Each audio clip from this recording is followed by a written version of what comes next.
Harvard professor and historian Neil Ferguson apologized Saturday for remarks he made about late economist John Maynard Keynes.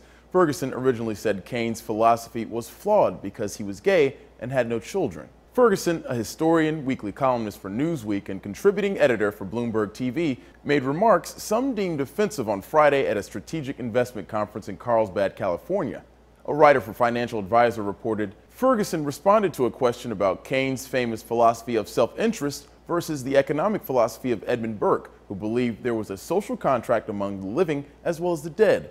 Ferguson asked the audience how many children Keynes had. He explained that Keynes had none because he was a homosexual and was married to a ballerina, with whom he likely talked of poetry rather than procreated. Ferguson later apologized on his website, saying his off-the-cuff comments were insensitive and stupid.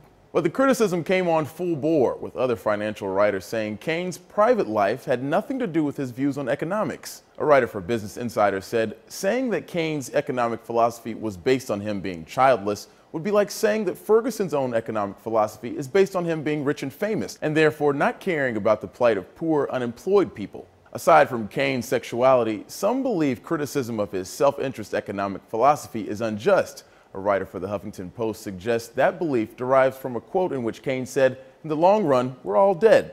But analysts say the full quote shows Keynes wasn't saying the future doesn't matter, but rather criticizing economists for failed short-term predictions. In the long run, we're all dead. Economists set themselves too easy, too useless a task if in tempestuous seasons they can only tell us that when the storm is long past, the ocean is flat again. Ferguson went on to say in his apology that although he disagrees with Keynes' economic philosophy, it has never had anything to do with Keynes' sexual orientation. For Newsy, I'm Christian Bryant.